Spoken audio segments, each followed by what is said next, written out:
Luar biasa, inilah murid-murid Syekh Nawawi dari Indonesia yang sangat alim dan memiliki karomah yang luar biasa. Seperti kata pepatah, buah jatuh tidak jauh dari pohonnya. Hal ini juga pantas disematkan kepada murid-murid Syekh Nawawi Al-Bantani. Diketahui, Syekh Nawawi Al-Bantani adalah ulama harismatik asal Banten Indonesia yang nasabnya mengalir darah Nabi Muhammad SAW. Syekh Nawawi Al-Bantani adalah seorang ulama dan imam Masjidil Haram yang hidup antara tahun 1813 sampai 1897 Masehi, atau selisih 48 tahun sebelum kemerdekaan Republik Indonesia tahun 1945. Selama mengajar di kota suci Makkah, murid-murid Syekh Nawawi tidak hanya berasal dari Indonesia saja, melainkan dari segala penjuru dunia. Jasa Syekh Nawawi Al-Bantani sangat besar terhadap perkembangan Islam dan pendidikan pesantren di Indonesia. Syekh Nawawi juga menumbuhkan rasa cinta tanah air dan menentang aksi zalim para penjajah Belanda. Tidak hanya itu, Syekh Nawawi juga menurunkan bibit semangat jihad kepada para santrinya untuk menentang para penjajah yang zalim.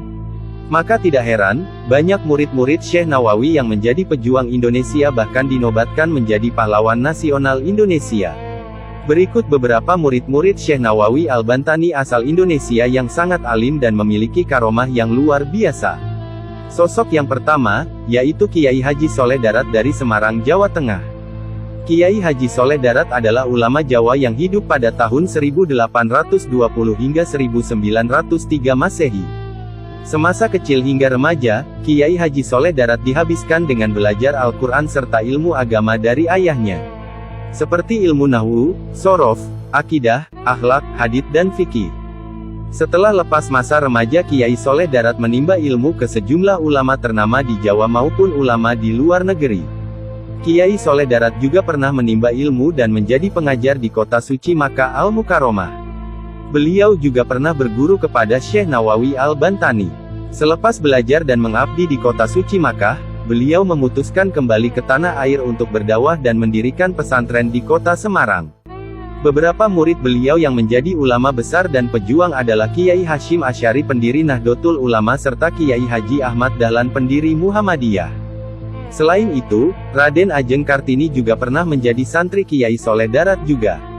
Kiai Haji Soleh Darat dikenal sebagai seorang yang alim, maha guru, dan memiliki akhlak yang luar biasa. Salah satu kitab karya Kiai Soleh Darat adalah kitab Tafsir Faidur Rahman. Kiai Haji Soleh Darat juga memiliki karomah yang luar biasa. Dikisahkan, bahwa suatu ketika Mbah Soleh Darat sedang berjalan kaki menuju Semarang. Kemudian lewatlah tentara Belanda berkendara mobil. Begitu mobil mereka menyalip Mbah Soleh, tiba-tiba mobil itu mogok. Mobil itu baru bisa berjalan lagi setelah tentara Belanda memberi tumpangan kepada Mbah Soleh Darat. Di lain waktu, karena mengetahui pengaruh Mbah Soleh Darat yang besar, pemerintah Belanda mencoba menyogok Mbah Soleh Darat. Maka diutuslah seseorang untuk menghadiahkan banyak uang kepada Mbah Soleh, dengan harapan Mbah Soleh Darat mau berkompromi dengan penjajah Belanda. Mengetahui hal ini, Mbah Soleh Darat marah dan tiba-tiba dia mengubah bongkahan batu menjadi emas di hadapan utusan Belanda itu. Namun kemudian Mbah Soleh Darat menyesal telah memperlihatkan karomahnya di depan orang. Beliau dikabarkan banyak menangis jika mengingat kejadian ini hingga akhir hayatnya. Murid Syekh Nawawi selanjutnya, adalah Syekhona Kholil Bangkalan Madura. Syekhona Kholil Bangkalan, adalah ulama Nusantara asal Madura, Jawa Timur. Beliau adalah ulama harismatik yang hidup antara tahun 1835 hingga 1925 Masehi. Dahulu, Syekh Kholil dididik dengan sangat ketat oleh ayahnya. Mbah Kholil sewaktu kecil memiliki keistimewaan yang haus akan ilmu, terutama pada ilmu fikih dan nahwu. Bahkan ia sudah hafal dengan baik 1002 bait Nadom Alfiyah Ibnu Malik sejak usia muda. Setelah dididik, orang tua Mbah Kholil kecil kemudian mengirimnya ke berbagai pesantren untuk menimba ilmu. Mengawali pengembaraannya, Mbah Kholil muda belajar kepada Kiai Muhammad Nur di Pondok Pesantren Langitan, Tuban, Jawa Timur. Dari Langitan ia pindah ke Pondok Pesantren Cangaan, Bangil, Pasuruan. Kemudian ke Pondok Pesantren Kebon Candi. Selama belajar di pondok pesantren ini beliau belajar pula kepada Kiai Nur Hasan yang menetap di Pondok Pesantren Sidogiri, 7 km dari Kebon Candi. Di setiap perjalanannya dari Kebon Candi ke Sidogiri, ia tak pernah lupa membaca surat Yasin. Sewaktu menjadi santri, Mbah Kholil telah menghafal beberapa matan, seperti matan Alfiyah Ibnu Malik. Di samping itu, ia juga merupakan seorang hafiz Al-Quran dan mampu membaca Al-Quran dalam qiraat sab'ah. Saat usianya mencapai 24 tahun setelah menikah, Mbah Kholil memutuskan untuk pergi ke Makkah. Untuk ongkos pelayaran bisa ia tutupi dari hasil tabungannya selama nyantri di Banyuwangi, sedangkan untuk makan selama pelayaran, konon Mbah Kholil berpuasa. Hal tersebut dilakukannya bukan dalam rangka menghemat uang, akan tetapi untuk lebih mendekatkan diri kepada Allah agar perjalanannya selamat. Sewaktu di Makkah, Syekhona Kholil Bangkalan juga pernah berguru kepada Syekh Nawawi Al-Bantani. Di antara karya Syekh Kholil Bangkalan adalah kitab Al-Matnus Syarif Al-Mulaqab bi Fathil Latif. Kitab ini merupakan kitab matan yang berbicara mengenai fundamen dasar hukum Islam ilmu fikih. Yang menarik dari kitab setebal 52 halaman ini, adalah bukan hanya karena kemasyhuran penulisnya, melainkan kitab ini telah menampilkan landscape keilmuan yang selama ini terkesan rumit, menjadi demikian lugas dan mudah difahami. Di antara karomah luar biasa Syekh Kholil Bangkalan adalah bisa terbang ke kota suci Makkah naik kerocok. Beliau juga bisa membelah diri atau berada di banyak tempat dalam satu waktu bersamaan. Beliau juga pernah membuat kagum ulama Makkah saat debat hukum kepiting dan rajungan, di mana Mbah Kholil bisa mengeluarkan kepiting dan rajungan yang masih segar dalam waktu sekejap saja. Beliau juga bisa menyembuhkan orang yang lumpuh dan menaklukkan pencuri timun. Murid Syekh Nawawi selanjutnya, adalah Hadrotah Syekh Kiai Haji Hasyim Asy'ari dari Jombang, Jawa Timur. Kiai Haji Hasyim Asy'ari adalah ulama karismatik Indonesia yang hidup antara tahun 1871 sampai 1947 Masehi.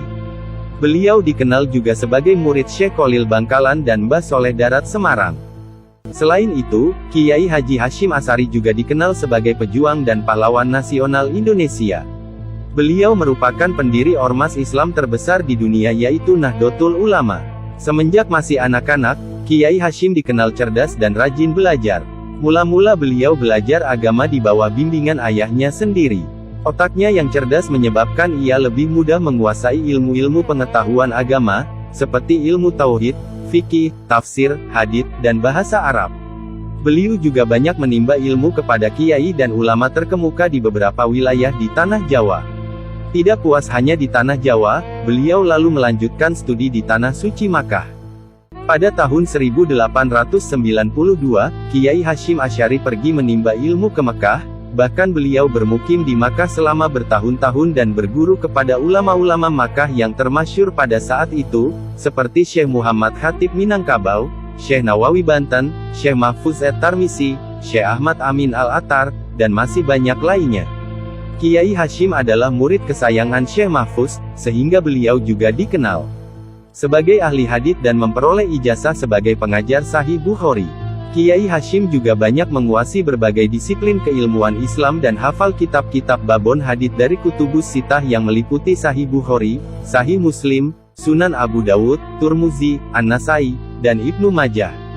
Beberapa kitab karya beliau diantaranya adalah kitab Risalah Ahlus Sunnah wal Jamaah, kitab An-Nurul Mubin fi Mahabbati Sayyidil Mursaliin, kitab Adab Al-Alim wal Muta'alim fi ma yahtaju ilai al-muta'alim fi ahwali ta'alumihi wa matalimihi, kitab At-Tibyan, dan lain sebagainya.